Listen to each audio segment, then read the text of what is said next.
뉴스는 팩트 그대로, 이슈는 쉽게 풀어서 레알 뉴스 글로벌입니다. 오늘의 뉴스 진행은요, 한인 관련 뉴스 종합, 그리고 굿뉴스, 배드뉴스 등이 있고요. 그리고 영상 끝부분에 전해드리는 보너스 뉴스가 오늘도 기다리고 있는데요. 오늘 보너스 뉴스의 키워드는 미라클, 기적입니다. 미라클이라고 제가 지어봤는데 무슨 미라클이냐고 궁금하시죠? 그건 끝까지 보시면 당연히 아시게 되니까 오늘도 구독, 좋아요 미리 눌러 놓으시고 영상 끝까지 함께 하시기 바라겠습니다. 먼저 한인 관련 소식 종합입니다. 오늘은 한인들 관련 소식이 다른 날보다 좀 더 많이 들어와 있네요. 굿뉴스 그리고 배드뉴스가 있는데요. 배드뉴스 먼저 빨리 전해드리고 이어서 굿뉴스를 상세하게 전해드리도록 하겠습니다. 한인 남성이 자신의 친어머니를 돌로 내리쳐서 중상을 입힌 혐의로 경찰에 체포되었습니다. 끔찍하죠? 뉴저지주 입샘 경찰국은 친모의 머리를 랜드스케이핑 락, 그러니까 우리가 뒷마당에 조경을 하기 위해서 이 멋진 돌 이런 것을 갖다 놓기도 하잖아요. 그걸 이제 영어로는 랜드스케이핑 락, 한국말로는 조경석이라고 하죠. 아무튼 돌이죠. 자신의 친어머니를 조경석, 그러니까 그 돌로 내리쳐서 중상을 입힌 올해 43살의 로렌스 김 씨가 체포되었습니다. A 75-year-old Marlton woman had been beaten with a landscaping rock inside her home. We responded to a call in Woodlake Drive of a woman that was assaulted. Officers responded to the location, located a unconscious female with a severe head injury. Police checked out the home and quickly learned the suspect was the victim's son, 43-year-old Lawrence Young Kim. 경찰은 지난 16일 폭행 신고를 받고 출동한 말턴 지역 한 주택에서 머리에 심각한 상처를 입은 채 의식을 잃고 쓰러진 75세, 75살의 아시안 여성을 발견했다고 밝혔습니다. 경찰은 수사 결과 피해자는 신체적인 폭행에 의한 부상을 당한 것이 확인됐으며 조경석, 즉 돌로 맞은 것으로 보인다고 밝혔습니다. 그리고 용의자는 피해자의 친아들로 확인됐다라고 경찰이 그렇게 공식적으로 발표를 했습니다. 중상을 입은 피해 여성은 인근 병원으로 옮겨졌고 위중은 하지만 일단 생명에는 지장이 없는 것으로 알려졌다라는 좀 그래도 그나마 다행인 소식이 들려왔습니다. 경찰은 용의자 행방을 추적한 결과 사건 현장에서 차로 한 1시간 20분가량 북쪽으로 떨어진 펜실베니아주 브린모어 지역, 아마 이 지역에 사시는 분들은 아실지 모르겠어요. 펜실베니아주 브린모어 지역에 있는 것으로 확인하고는 그곳에서 그를 전격 체포했다고 밝혔습니다. 현재 로렌스 김 씨는 2급 가중폭행과 불법 무기 소지, 그리고 불법적인 목적을 위한 무기 소지 혐의 등으로 기소되어 있는 상태입니다. 경찰은 김 씨가 왜 자신의 어머니를 돌로 내리쳤는지 아직 구체적인 범행 동기는 파악하지 못했다라면서 피해자인 친모가 의식을 회복하면 인터뷰를 진행할 예정이라고 전했습니다. 자, 이 의식이 회복되면 그 친어머니가 어떻게 인터뷰를 하고 어떻게 증언을 할까요? 참 그걸 상상만 해도 끔찍합니다. 내 아들이 나를 돌로 이렇게 때렸습니다. 돌로 거의 죽기 일보 직전까지 만들었습니다. 이런 식으로 사실대로 증언하자면 그렇게 해야 할지도 모르는데 그 어머니의 심정은 또 어떨까라는 그런 생각이 듭니다. 이 돌에 의한 폭행 사건을 전해드렸는데 이게 돌에 의한 폭행 사건이긴 합니다만은 무슨 총기 사건 못지않게 끔찍하게 들리는 이유는 아마 이게 자신의 친어머니를 돌로 폭행했다라는 뉴스이기 때문인 것 같습니다. 근데 다른 한인 소식입니다. 경쟁사의 핵심 기밀을 빼돌린 한인 직원들이 거액의 배상금을 물게 됐다라는 소식입니다. LA 수피리어 코트의 마이클 스턴 판사는 최근 회사의 내부 정보와 기밀을 빼돌려서 막대한 손해를 입힌 한인 4명에게 450만 달러의 손해배상과 함께 지급된 임금을 모두 반납하라고 판결했습니다. 그동안 너희들이 받아간 월급 다 반납해 라고 판결을 했습니다. 자바 시장에 있는 의류 생산업체, 자바 시장 잘 아시죠? LA 다운타운에 있는 그 의류 전문 그 도매시장, 이것은 이제 자바 시장이라고 부르는데 이 자바 시장에 소재한 의류 생산업체인 플러스 매니지먼트사는 회사 직원 K씨와 L씨, 그리고 전 직원 또 다른 L씨, 그리고 P씨 등 4명이 회사 내부 작업 방식과 또 워크시트, 어떻게 일을 하는지 다 적어놓은 것들, 그리고 재질의 샘플 등 내부 비밀을 경쟁사인 모 어페럴 회사에게 넘겨주어서 납품업체인 노스트럼 백화점으로부터 수익에 막대한 손해를 입게 만들었다라면서 소송을 제기했습니다. 플러스 매니지먼트는 피고들이 노스트럼 백화점에 납품할 물품의 생산 방법과 거래 비밀 등을 경쟁사에 넘기는 등 경영상 이익에 완전히 반하는 일종의 스파이 활동을 해왔다라면서 이로 인해 매년 수백만 달러의 하청 주문을 받았던 그 노스트럼으로부터 이에 피해 입은 회사는 단 한 건의 주문도 최근에 받지 못하는 상황에 이르게 됐다라고 주장했습니다. 이 법원은 판결문을 통해서 피고인들이 고용주와 함께 일하는 동안 지켜야 하는 직원 충성 규약과 신의 성실의 의무 등을 위반했다라면서 이 플러스 매니지먼트로부터 받은 월급과 또 베네핏 등을 모두 반납하다 하라고 지시했습니다. 뭐 손해배상은 물론이고요. 법원은 이 플러스 매니지먼트가 2017년부터 2년 반 동안 입은 손실을 고려해서 450만 달러의 손해배상과 함께 회사에 근무 중이었던 K와 L씨에게 2017년부터 28주 동안에 지급된 5만 6천 달러 그리고 1만 6천 달러씩의 각각의 임금을 업체에 돌려줄 것도 함께 명령을 했습니다. 또한 다음 달에 징벌적인 손해배상에 대한 최종 금액을 결정하는 두 번째 재판도 열 예정이다라고 밝혔습니다. 참, 그런데 이 뉴스를 보다 보면요, 이 심심치 않게 나오는 용어가 있죠. 징벌적 손해배상. 이런 그 용어가 가끔 나오는데, 이 징벌적 손해배상이란 기업의 손해배상 책임을 일반적인 민사상 불법 행위의 책임보다 더 강하게 만들어서 손해를 야기한 기업의 통상 손해보다도 훨씬 많이 배상을 하도록 하는 그런 제도입니다. 그러니까 이제 쉽게 말하면 어떤 형태로든 이 기업에 대해서 파렴치한 범죄 행위로 손해를 끼쳤을 때, 예를 들어 만불어치 손해를 끼쳤다라고 한다면 그 만불 손해라고 입혔다고 해서 딱 그 만불어치만 배상하는 게 아니라 일종의 뭐 괘씸죄라고 해야 할까요? 아니면은 뭐 추후 다른 곳에서도 이런 비슷한 피해 사례가 발생하지 않도록 샘플 케이스 또는 뭐 경종을 울리는 차원, 뭐 그렇게 해석을 해야 할까요? 아무튼 그런 의미에서 이 징벌적 손해배상이라고 또 따로 배상액을 추가로 판결을 하는 게 있습니다. 따라서 이제 징벌적 손해배상금도 다음 달에 따로 결정이 되면 이들이 물게 될 최종 배상금의 규모는 기존에 판결된 450만 달러를 크게 넘길 것이다라는 게 이 법조계의 분석입니다. 아까 보니까 뭐 28주 동안 받은 임금이 뭐 5만 6천 달러, 뭐 만 얼마 달러, 얼마 월급 못 받았던 것 같은데 이 사람들이 이제 450만 달러 이상 뭐 500만, 600만, 700만 달러 갚으려면 이걸 어떻게 배상을 해야 할지 뭐 저는 잘 모르겠습니다만은 이 범죄 행위, 스파이 행위를 하면서 엄청난 피해 배상을 하게 생겼습니다.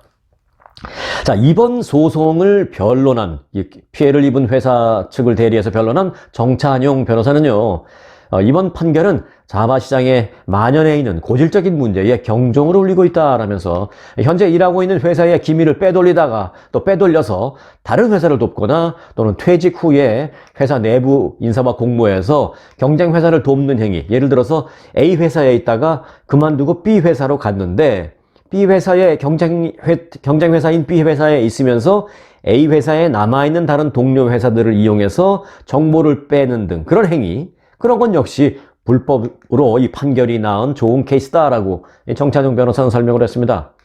정찬용 변호사는 또 회사 내부 자료를 경쟁사에 넘겨주는 일은 비일비재한 게 현실이다라면서 이제 이 같은 행위에 대해서 경종을 울리는 모범적인 하나의 판례, 사례가 됐으면 좋겠다라고 말을 했습니다. 네. 이 정찬용 변호사, 뭐 저 개인적으로도 취재기자 생활을 하면서 많이 만난 그런 사이인데요. 또 몇 시간 동안 또 인터뷰도, 특별 인터뷰, 뭐 이런 것도 많이 했던 그런 사이인데, 이분 참 대단한 게요. 1.5세도 아니에요. 그냥 1세예요. 그런데 그것도 한국에서 다 대학 나와서 현대 그룹인가? 그 현대에서 근무를 하면서 또 한국에서 사회생활을 했었어요. 그리고 이제 미국으로 파견 근무 나왔는데, 그 미국에 파견 나왔다가 뒤늦게 공부해서 미국의 변호사가 된 케이스입니다. 전형적인 1세 그런 케이스입니다. 참고로 말씀드렸고요. 네. 이 한인들의 범죄 뉴스를 전해드렸는데, 최근 들어서 그래도 각종 범죄 혐의로 체포되는 한인이 그래도 지속적으로 줄어들고 있는 것으로 나타났습니다. 최근 LA 경찰국 자료에 따르면 지난해 LA에서 20명의 한인이 경찰에 체포된 것으로 나타났습니다. 이는 2021년 31명의 한인들이 체포됐던 것과 비교해서 약 35%가 줄어든 수치입니다. LAPD에 체포된 한인들의 수는 10여 년 전만 해도 굉장히 많았어요. 한 해에 한 200명 이상의 한인들이 LA 경찰국에 체포됐었거든요. 그런데 그동안 계속 이제 감소 추세를 보이면서 2015년에는 92명을 기록한 이후에 매년 50명 미만에 지금은 머물고 있는 상태입니다. 이 정도면 준수한 거예요. 네. 주요 연도별로 살펴보면 LAPD에 체포된 한인들의 숫자는 2010년에 무려 207명, 2015년에 92명, 2020년에 42명으로 나타났습니다. 한인 체포 건수는 타인종과 비교해도 그래도 매우 적은 편입니다. 지난 2022년 지난해의 경우 LA에서 LAPD에 체포된 6만여 명이 있는데요. 그 6만여 명 중에서 한인들 몇 퍼센트일까요? 6만여 명, LAPD에 체포된 6만여 명 가운데 한인들 케이스는 0.03%에 불과했습니다. 인종별로는요, 히스패닉이 가장 많았고, 다음이 흑인, 그리고 백인 순이었습니다. 한인들 0.03%, 그래도 비교적 상당히 낮아서 다행입니다. 그래도 0.03이 뭡니까? 0.01 정도로 더 낮아졌으면 좋겠습니다. 조금 더 숫자 말고 조금 더 흥미로운 통계를 좀 말씀드려 볼까요? 체포된 한인들의 혐의를 좀 종류별로 살펴보면 뭐가 제일 많을 것 같아요? 네, 맞습니다. 음주운전이 제일 많았습니다. 음주운전, DUI 관련이 가장 많았고요. 이어서 폭행 사건이었습니다. 그 뒤를 이어서 마약 소지, 또 불법 도박 등의 순이었습니다. 그리고 그 외에도 아주 많지는 않지만 아주 작은 수이긴 합니다만은 강도, 가정폭력, 차량 절도, 차량 내 물품 절도, 그리고 불법 무기 소지 등의 혐의가 한인들의 체포 혐의였습니다. 네, 이 배드 뉴스는 여기까지. 이제 굿 뉴스로 바꿔드리겠습니다. 이 주류 커뮤니티 칼리지에서 한인 총장이 탄생했습니다.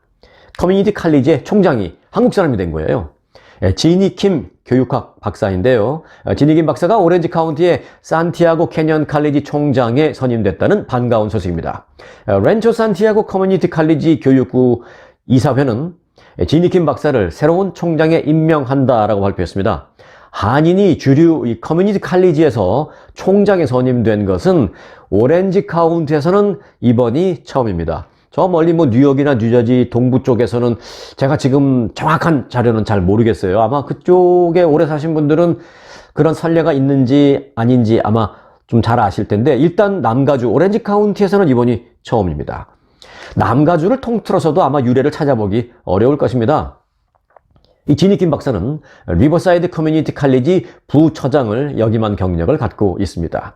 자, 이제 지니 킴 박사가 아니라 지니 킴 총장이라고 불러야 되겠죠. 이미 근무하기 시작했어요. 지니 킴 총장은요, 산티아고 캐년 칼리지의 제6대 총장으로서 근무를 시작했습니다. 네, 이 디즈니랜드에서 설맞이 한인 전통 공연이 열리게 된다는 또 반가운 소식입니다. 디즈니랜드는 한국과 중국, 베트남 커뮤니티를 매년 초청해서 이 각국의 전통 무용과 음악을 보여주는 축제를 여는데요. 올해 축제는 20일부터 다음 달 15일까지 캘리포니아 어드벤처 내에 있는 아치웨이 무대에서 진행됩니다. 특히 올해는 캘리포니아주가 이 설, 옛날에 이제 구정 했잖아요. 그걸 이제는 구정 그러시면 안 돼요. 너무 옛날 용어예요. 이제는 설이라고 해요. 그 설을 휴일로 제정한 후에 맞는 첫 해여서 관람객이 더 많을 것으로 전망된다라고 디즈니 측은 전했습니다. 자, 누가 나가냐? 많은 분들 나가시는데요. 이정임 무용단, LA에 있는 오래된 무용단입니다. 이정임 무용단은 축제 기간에 주말마다 열리는 공연에 오프닝과 피날레를 꾸미게 됐습니다. 이정임 무용단은 디즈니랜드 측의 요청에 따라서 부채춤과 칼춤, 또 화관무 등을 선보이게 됩니다. 30분씩 3차례 무대를 펼치게 된다고 합니다. 사실 디즈니랜드에서 한국 전통 공연이 펼쳐지는 것은 이번이 물론 처음은 아닙니다. 오래됐어요. 몇십 년 전부터 있어 왔었습니다. 그런데 이 몇 년 전에 있었던 디즈니랜드 공연의 아주 일부 장면인데 짧게나마 잠시 좀 보고 그러고 가시겠습니다.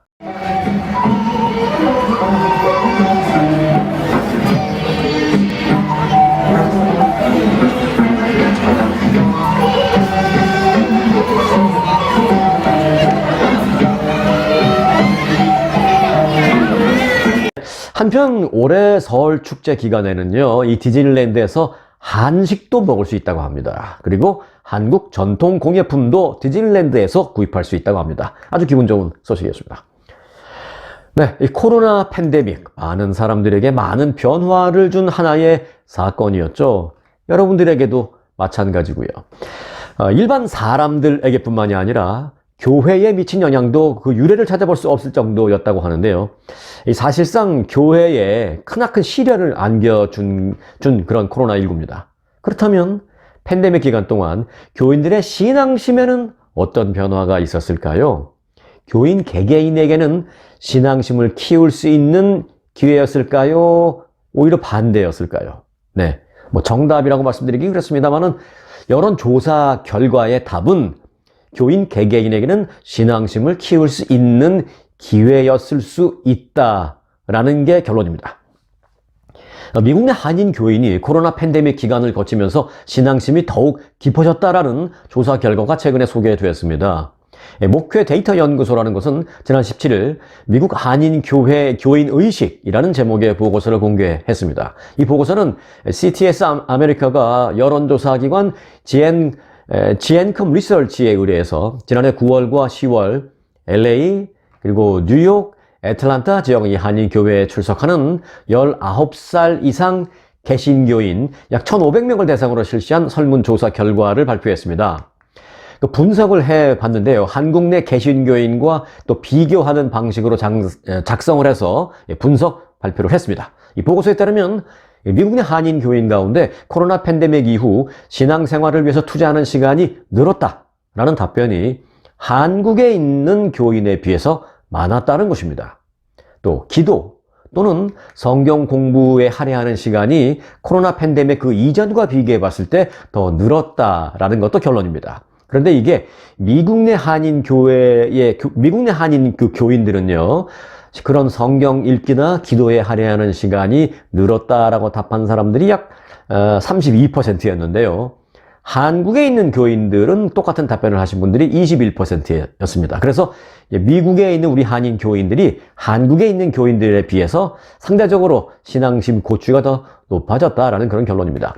기도 또는 성경 공부 시간이 줄었다는 교인의 비율은 미국 내 한인의 교인의 경우는 16%, 한국에 있는 한국 교인은 이거보다 또 많겠죠, 당연히 한 29% 이렇게 나왔답니다. 줄었다는 16%, 한국은 29%.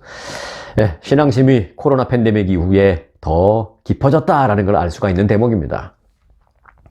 네, 교회 얘기, 기독교 얘기 하다가 보니까 이 눈에 띄는 기사가 있는데요. 북한이 2023년 올해 최악의 기독교 박해국으로 선정됐다고 합니다. 이건 웃어야 될지 참 안타까워야 할지 모르겠는데 안타깝습니다. 안타깝고, 이게 언제나 북한이 좀 이렇게 자유스러운 그런 나라가 될까, 개방적인 나라가 될까, 참 답답하고 안타깝고 그렇습니다. 이 기독교 박해 감시 단체라고 있는데요. 이 오픈도어 US라는 단체가 있습니다. 이 오픈도어 US가 발표한 2023년 전 세계 기독교 박해국 순위에 따르면 작년에 2위였던 북한은 올해는 2위로 올라섰다는, 이런 거는 올라가면 안 되는데 올라갔었다는 지목입니다. 세계 1등, 다른 건 좋아도 이런 걸 하면 안 되는데요. 일단 북한입니다. 북한은 지난해를 제외한 지난 20년간 기독교 박해국 순위에서 해마다 1등으로 선정된 바 있다는 안타까운 소식입니다. 지난해의 경우는 그런데 어디가 1등 했냐고요? 지난해는 20년 만에 북한이 딱 한 번 2등 했는데 그때 1등을 한 곳은 탈레반이었습니다. 탈레반이 정권을 탈취한 뒤에 기독교인들을 상대로 무차별적인 박해가 이루어진 아프가니스탄이 작년 한 번 1등을 한 적이 있습니다. 아프가니스탄은 올해 순위에서 그런데 9위로 내려갔습니다. 이런 건 좋은 거죠. 자, 오픈도어 US가 북한을 다시 기독교 박해국 1위로 지목한 이유는요. 2020년 북한에서 제정된 이른바 반동 사상 문화 배격법이라는 것에 대한 우려가 높아졌기 때문이라고 합니다. 반동 사상 문화 배격법. 반동이라는 마음 너무 많이 들었죠, 옛날에. 반동 사상 문화 배격법이라는 게 북한에 있대요. 그것 때문에 더욱 그렇다고 합니다. 이 오픈도어 US의 리사 피어스 대표는 이 반동 사상 문화 배격법은 성경을 포함해서 서양 사상까지 담겨 있는 인쇄물을 소유한 사람을 합법적으로 처벌할 수 있도록 허용하는 그런 법이다라고 말했습니다. 꼭 성경이 아니더라도 서양의 어떤 사상이 들어있는 그런 문서 이런 것도 갖고 있으면 당신 반동이야요 하면서 처벌을 할 수 있는 그런 법이라고 합니다. 안타깝습니다. 네. 지난주에 제가 급하게 영상을 올리기도 했던 그 영상, 길지 않은 영상이 하나 있습니다. 이 캘리포니아주 폭우. 제가 유튜브를 시작한 지 이제 뭐 3개월 조금 넘는데요. 그래서 아직 조회수도 매 영상마다 그리 높은 편 절대 되지 못합니다. 그런데 캘리포니아주 폭우가 올 때 지난주에 제가 집 동네를 나가서 직접 차를 타고 돌아다니면서 리포트 영상을 만들었는데 제 4개월 유튜브 경력, 이것도 경력이라고 할 수 있나요? 제 4개월 유튜브 경력에 가장 많은 조회수를 기록한 영상이 그게 되었습니다. 이 영상이 끝나면 제가 링크를 또 달아 드릴 테니까요. 한번 그것도 그럼 참고 삼아 보시고요. 그 얘기를 하려는 게 아니라요. 이번 캘리포니아 폭우로 인해서 피해를 본 주민들과 사업주들에게 세금 감면 발표가 났습니다. 이번 폭우로 인해서 내가 피해를 봤다는 것을 증명만 하면 세금을 깎아주겠다는 것입니다. 자, 이 내용은 오늘 뉴스 끝까지 해주시는 분들을 위한 특급 정보 코너에서 소개를 해드리겠습니다. 죄송해요. 끝까지 자꾸 이제 좀 그러는 것 같아서 죄송한데 끝에 특급 정보로 말씀드리겠습니다. 자, 이어서 세상에 이런 일이, 세상에 이런 일이 있는데요. 뭐냐면요. 200여 명의 피자헛 소속 조리사들이 LA 컨벤션 센터 안에 들어가서 크기 무려 14,100 스퀘어 피트의 대형 페퍼로니 피자를 만들었습니다. 면적 기준으로 세계에서 가장 큰 피자입니다. 14,100 스퀘어 피트. 이 피자를 만들기 위해서 13,000파운드의 피자 반죽이 들어갔고요. 피자도. 그리고 소스만 5,000파운드가 들어갔다고 합니다. 다 만들어진 후에 소위 슬라이스로 조각을 내면 무려 68,000 슬라이스가 나옵니다. 왜 이런 걸 하는 걸까요? 네, 이유는 세계 기록을 깨기 위해서입니다. 이렇게 말씀드리니까, 아니, 세계 기록 깨자고 말이야. 그 많은 음식 재료를 낭비하는 거야? 세상에 못 먹고 배고픈 사람들이 지금 주위에 얼마나 많은데 그런 짓들을 하는 거야? 라는 생각이 드실 수도 있는데요. 그래서 이들은 만들기 전에 미리 약속을 해놨답니다. 다 만들고 나면 68,000 슬라이스 조각이 나오는데 이 모든 걸 한 조각도 낭비하지 않고 모두 LA에 있는 푸드뱅크에 도네이션해서 어려운 이웃을 위해 쓰겠다라고 발표를 했습니다. 혼날까봐 걱정됐나 봐요. 네. 사실 저도 이 뉴스 준비하면서 이 사람들 지금 물가 오르고 경제난으로 지금 어려운 사람들이 한둘이 아닌데 지금 뭐 하는 짓거리야? 라는 생각 잠깐 했던 것도 사실입니다. 먹기 좋게 만들어서 그런데 이제 어려운 사람들을 위해서 도네이션을 할 거다라는 내용을 나중에 찾은 후에는 그 얘기를 알고 난 다음에는 조금 안심했습니다. 그래도 참 그걸 만드는 기업이 순수하게 도네이션만 생각했을까요? 네, 홍보 효과도 기대했겠죠. 마케팅, 홍보. 보세요. 벌써 저부터 이렇게 뉴스 했잖아요. 피자헛이 그런 거 한다고. 아무튼 홍보 방법도 참 여러 가지입니다.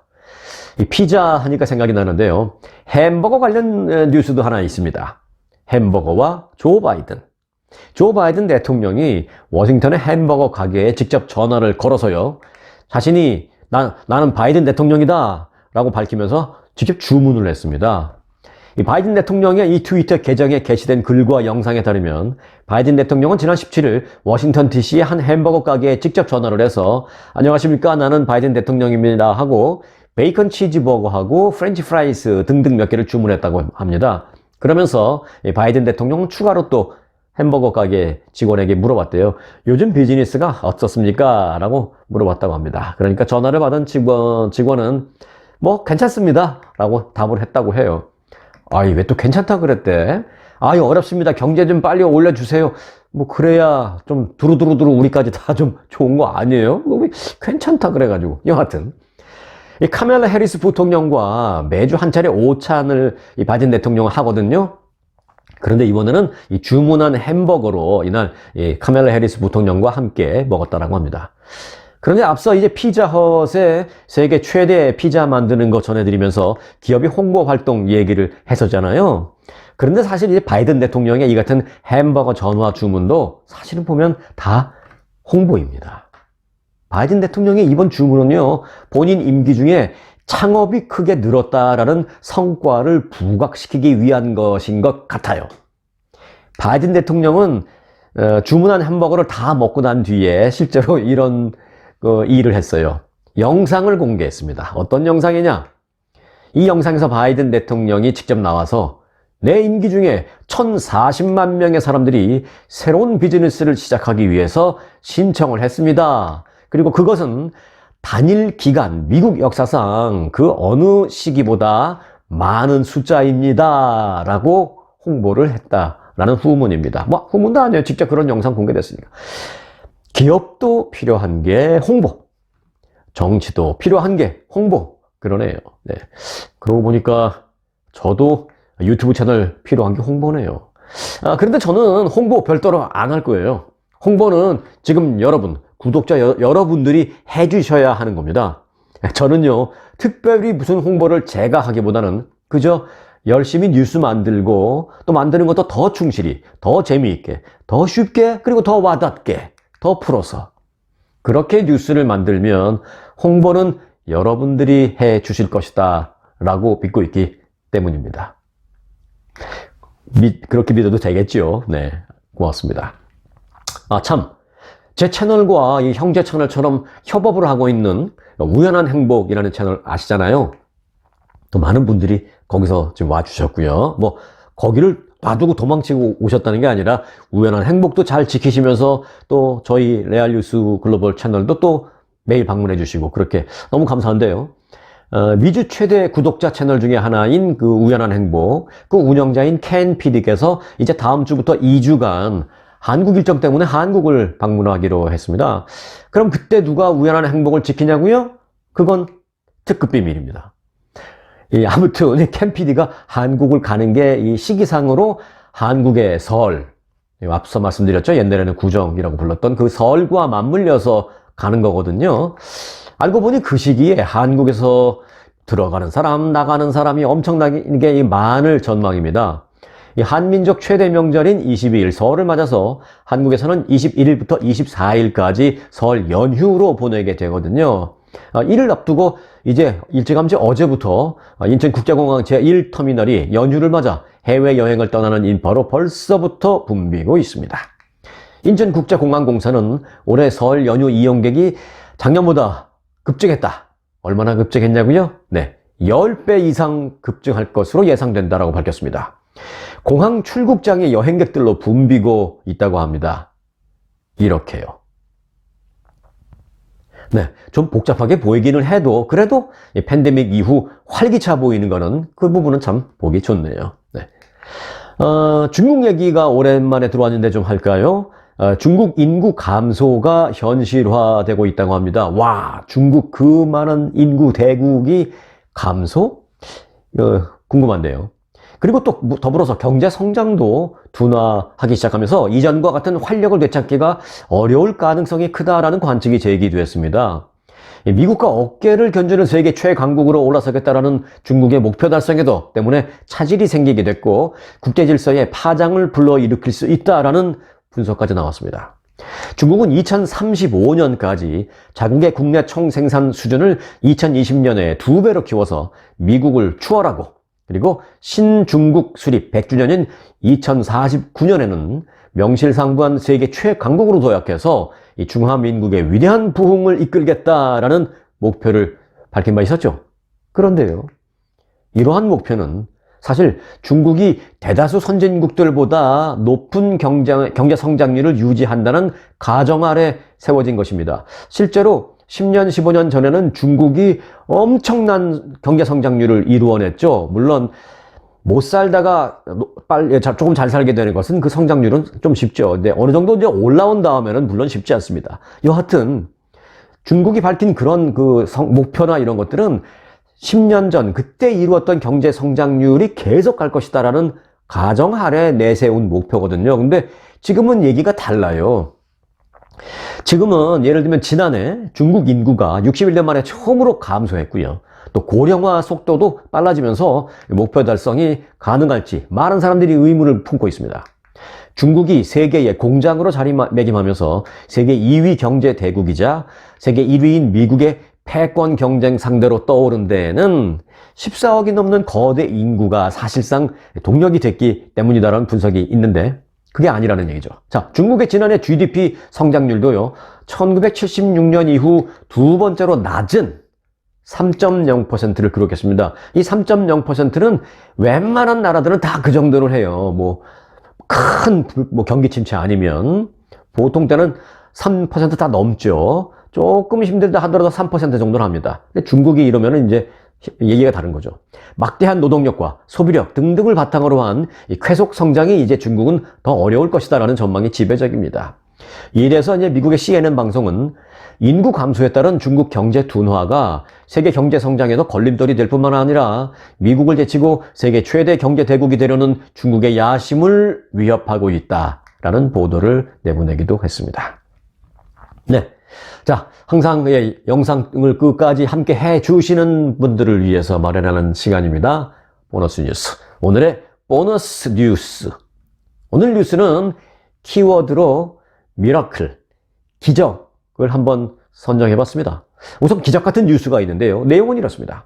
카리브해 작은 섬 주민이 3주 넘게 망망대해에서 표류를 하다가 천신만고 끝에 구조가 됐습니다. 그가 살아남기 위해서 의존했던 먹거리는 케찹과 마늘가루, 그리고 약간의 국물 내는 가루, 그 정도가 다였습니다. 콜롬비아 보도에 따르면 도미니카 연방 출신 엘비스 프랑스와 올해 47살의 엘비스 프레슬리하고 살짝 이름이 비슷할 뻔했어요. 퍼스트 네임 같은데 라스트 네임도 비슷할 뻔했어요. 엘비스 프레슬리가 아니라 엘비스 프랑스와입니다. 지난해 12월 신트 마르틴이라는 섬에 있는 항구에서 이 보트를 수리하던 중에 악천후 속에 이 보트와 함께 파도에 휩쓸려 나갔습니다. 신트 마르틴 섬은 카리브해에 있는 네덜란드령 안틸레스 제도 중에 한 곳입니다. 이 바닷길에 대해서 잘 몰랐던 그는 나름대로 배를 운항해 보려 했지만 어디로 가야 할지 몰랐다고 합니다. 그래서 가지고 있던 휴대전화를 이용하려고 했는데 이 휴대전화 신호 역시 잡히지가 않았습니다. 망망대해로 나가니까. 그의 주변에는 먹을거리도 마땅한 게 없었다고 합니다. 케찹과 마늘 가루, 이제 갈릭 파우더, 그리고 국물 내기용 가루 덩어리가 전부였습니다. 엘비스 프랑스와는 천을 이용해서 빗물을 모아서 식수 삼아서 마시고 또 가지고 있는 것을 조금씩 나눠 먹으면서 버텼다고 합니다.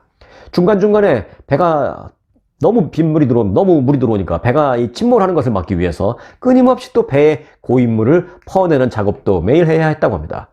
그 와중에 구조 요청을 위해서 선체에 help, H-E-L-P, help라고 글씨를 써 넣기도 했는데 때로는 저 멀리 지나가는 배들의 모습을 보고 보트에 불을 붙이기도 해서 조난 신호를 보내려고 했지만 다 번번이 실패했다고 합니다. 그러기를 20여일 마침 인근 상공에 비행기가 지나가는 걸 그는 봤습니다.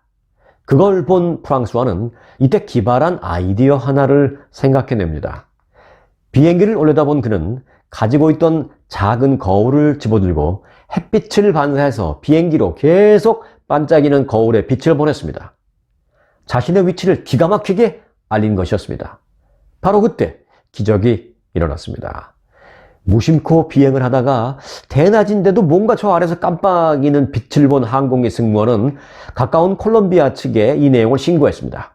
신고를 받은 콜롬비아 정부는 이를 자국 해군에게 보내서 확인해 볼 것을 지시했고요. 지시를 받은 콜롬비아 해군은 자신들이 거기까지 가기에는 시간이 너무 걸릴 것 같고 그러니까 그 시각 전 세계 바다의 해양 운항 지도를 펼쳐서 그곳 주변을 항해하던 상선을 발견하고 그 상선에 도움을 요청했습니다. 드디어 구조가 시작될 수 있는 순간이었던 것입니다. 결국 인근 상선이 그를 지나가면서 발견해 해상에서 프랑스와를 구조했습니다. 표류한 지 24일 만이었습니다.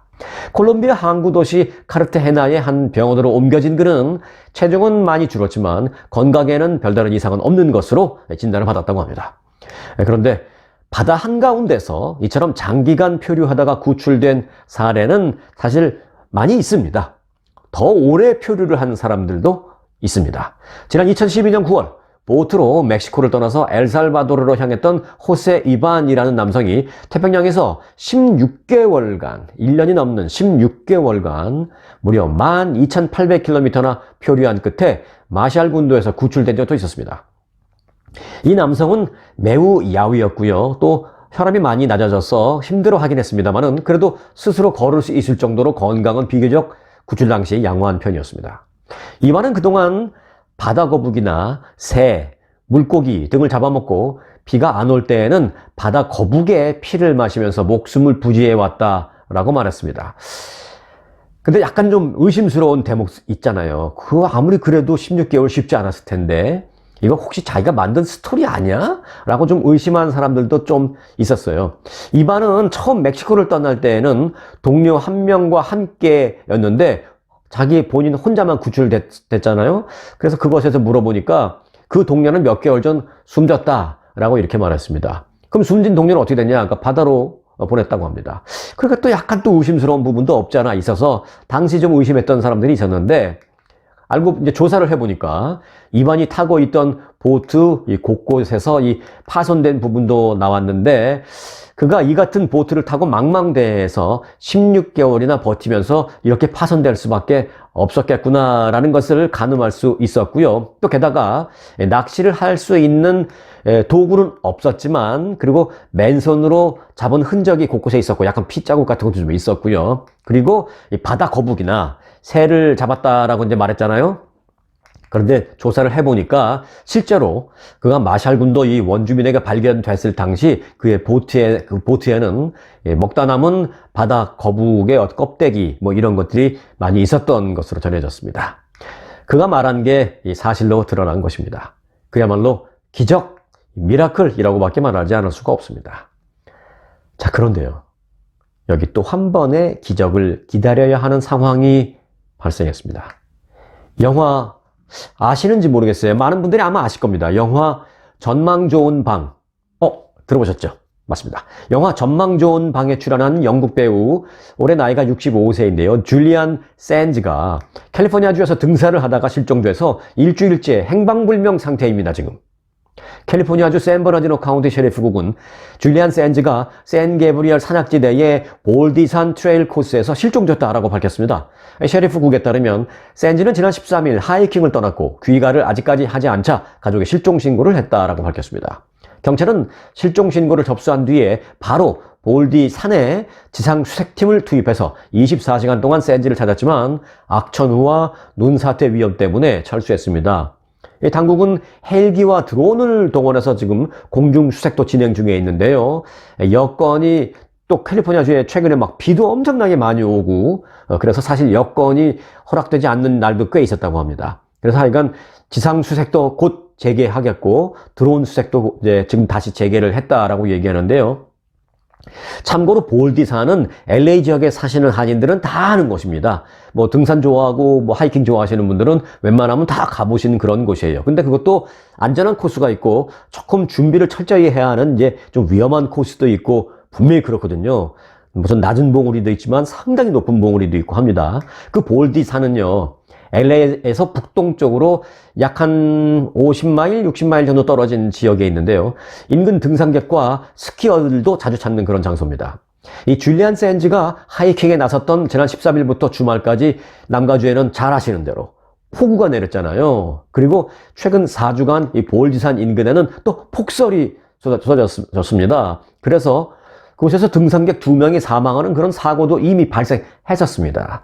그래서 더 지금 걱정들을 많이 하고 있는 상황입니다. 아카데미상 후보에 여러 차례 오르기도 했던 이 줄리안 샌즈는 1985년 이 제임스 아이보리 감독의 영국 로맨스 영화 전망 좋은 방에 출연해서 헬레나 보넘 카터의 상대 역으로 열애를 펼쳤습니다. 그러면서 이름을 많이 알렸죠, 그때. 그리고 1989년도에 나온 영화 위락, 그리고 1991년도에 나온 영화 이라크 내의 비밀.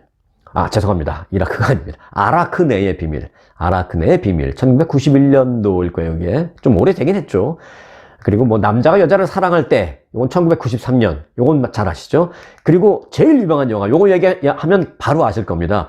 1995년도에 나온 영화입니다. Living Las Vegas. 라스베가스를 떠나며 라는 영화도 그가 출연한 주요 작품들입니다. 영국 국적의 샌지는 전망 좋은 방 등에 출연해서 호평을 받은 이후 할리우드에서 활동하기 위해서 미국으로 이주를 했고요. 실종 전까지 한인들도 역시 많이 거주하는 이 노스 할리우드 지역에서 가족과 함께 거주해 온 것으로 알려졌습니다. 미라클, 기적이 또 한 번 일어나기를 바라겠습니다. 영화배우 줄리안 샌지가 반드시 무사히 구조되기를 기원합니다. 네. 이 영상 후반까지 늘 함께 해주시는 바로 여러분들을 위한 보너스 뉴스 전해드렸고요. 자, 이렇게 보너스 뉴스까지 함께 해주시는 분들을 위해서 또 제가 뭐 없으면 못하지만 있으면 꼭 전해드리는 특급 정보 코너 오늘 만들 수 있게 됐어요. 오늘도 한 가지 정보가 있습니다. 보너스 뉴스에 이어서 이거는 보너스 플러스 뉴스가 됩니다. 특급 정보. 어제와 마찬가지로 이 특급 정보는요, 영상 보시다가 중간에 나간 사람들한테는 말해주지 마세요. 이건 우리끼리만입니다. 네, 캘리포니아주 전역에 3주가 넘게 쏟아진 겨울 폭우로 피해를 본 비즈니스 업주들이 많은데요. 그리고 또 주민들도 있습니다. 이 업주들과 주민들이 피해를 입었다는 것을 증명하면, 그 폭우 피해 증명하면 주정부가 긴급 세금 감면 조치를 해주겠다라는 발표가 나왔습니다. 이 게빈 뉴섬 주지사는 겨울 폭풍의 영향을 받은 비즈니스 업주들과 주민들을 위해서 이 세금 보고 신고를 최대 3개월 늦추어 주고요. 또 납세 기간 안에 세금을 납부하지 못한다 하더라도 연체료나 이자 등등을 안 내도 되게 하는 내용의 지원 대책, 각각의 지원 대책을 발표했습니다. 이에 따라서 지난 4일부터 이달 말까지 세금을 납부해야 하는 개인이나 비즈니스 업주들은 이 기간 안에 세금을 내지 못해도, 세금을 내지 않아도 별도의 이자와 벌금이 부과되지 않게 됩니다. 관련 내용 또한 이 웹사이트에서 편하게 확인하실 수 있거든요. 아래에 나가는 여기로 확인을 해보시면 됩니다. 네, 이 웹사이트 주소 여러분들 외우실 동안 제가 시간 조금 끌어드릴게요. 오늘 특급 정보는 아쉬운 게 캘리포니아 주정부에서만 하는 거라 다른 주는 해당이 안 되잖아요. 그런데 엊그저께 특급 정보 코너에서 최근 캘리포니아 주에서 폭우가 내려 곳곳에 파톨이 많이 생겼는데 이 파톨로 인해 자동차 타이어나 차량에 피해를 입은 경우 캘리포니아 주정부가 최고 $10,000까지 보상을 해줍니다 라고 전해드린 바 있잖아요. 그랬더니 한 구독자께서 댓글로 질문을 주셨습니다. 본인은 다른 주에 사시는데 다른 주의 경우는 어떻습니까? 라는 질문을 물어보셨습니다. 그래서 제가 뭐 50개 주 전부 다 알아볼 수는 없고 해서 한 가지 간단한 팁을 드리겠습니다. 사실 저도 그렇게 알아본 내용이기도 하고요. 우선 그런 보상 프로그램이 있는지를 알아보려면 간단합니다. 이 부분 말씀드리면 혹시 실망하시는 거 아닌지 모르겠는데 구글에 가서 검색을 하면 바로 가장 쉽게 이제 알 수 있거든요. 검색하실 때 which state pay for pothole damage 이렇게만 쓰시면 됩니다. 어느 주가 파톨 피해에 대한 보상을 해주느냐. 그렇게 영어로 which state pay for pothole damage라고 이렇게 써보내세요. 이렇게. 네, 써보내는 게 아니죠. 이렇게 검색을 한번 써보세요. 그러니까 구글 답변에서요. 캘리포니아주는 제가 이제 이미 말씀드렸다시피 $10,000 가까이도 보상이 가능하다라는 그런 답변도 같이 분명히 나오네요. 아까 그 웹사이트 주소랑 검색해보는 지금 이 키워드랑 다 좀 외워놓으시기 바라겠습니다. 네, 이런 거 전혀 상관없으신 분들이 지금 제일 편하신 분들입니다. 다들 평안하시길 바라면서요. 오늘 영상 마칠 시간이네요. 사랑하는 구독자분들, 그리고 오늘 처음 방문해서 이게 뭐지? 라고 지금 생각하시는 분들 다들 감사합니다. 영상 마칩니다. 고맙습니다.